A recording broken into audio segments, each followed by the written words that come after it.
Hi there, Jen here today. Thanks for joining me. Today I am creating 8 cards using two 6x6 sheets of pattern paper.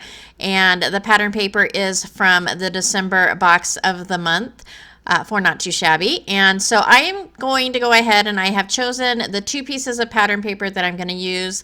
One of them is from the Fawns and Winter set, and one is from the 6x6 Snow Critters set. I am also going to be using the Snuggle Weather stamp set as well as Snow Critters.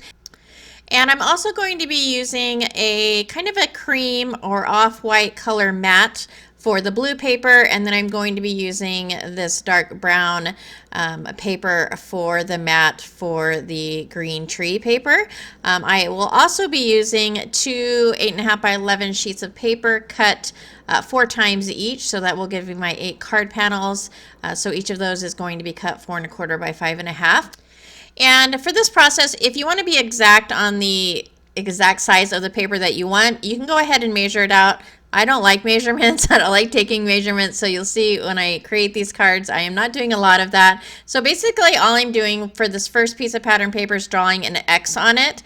Not like an even X across the card, though you could do that. Basically what I'm going to do is cut this 4 times so that I have 4 pieces of pattern paper, and I'll then use each of those pieces for 1 card. So basically that's going to give me 4 cards for each piece of 6x6 pattern paper.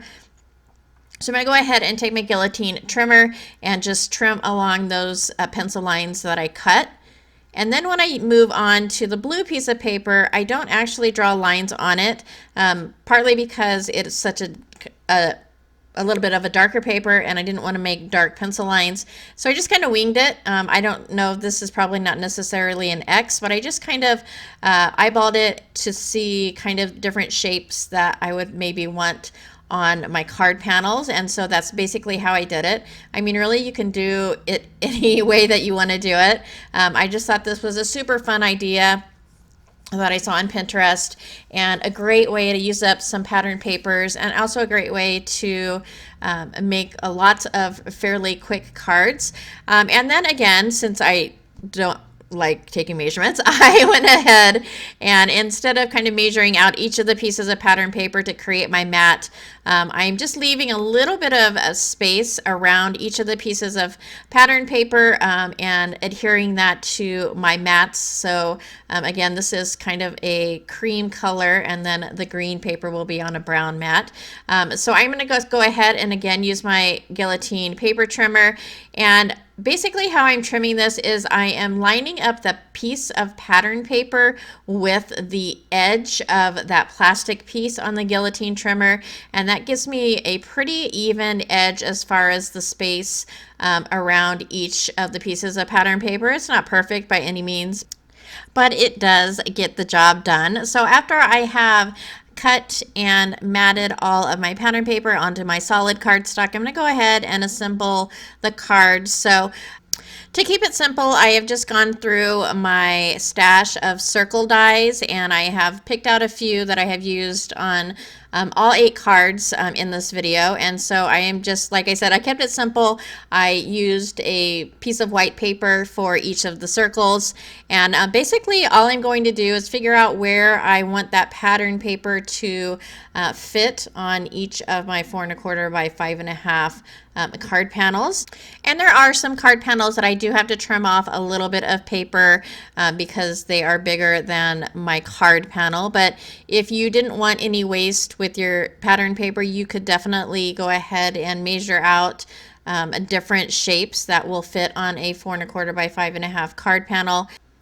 But I love creating cards like this because you can get a lot of cards from a very little paper, and it's fairly quick to do. Honestly, probably the longest part of assembling these or putting together these cards was actually the coloring the images. So the rest of it is pretty quick and easy, and if you're just using the ephemera from the ephemera packs, it'll be even quicker.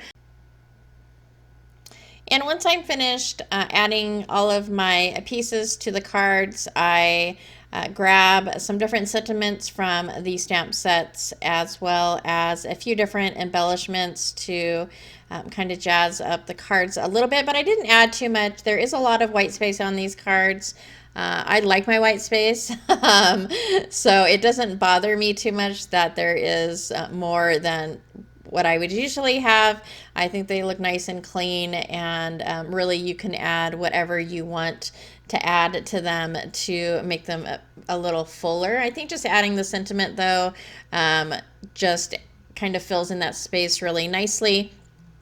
For the deer card, I went ahead and I grabbed a blue ribbon from my stash and created a bow. So I'm going to take a glue dot and add that right over the area where there is already a bow.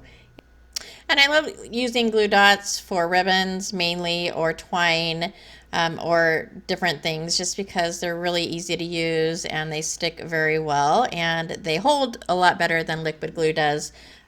So that's why I use those a lot. But that's going to be the first set of cards. For the second set of cards, I don't go through the process of assembling them, mainly because it's exactly the same as the first set.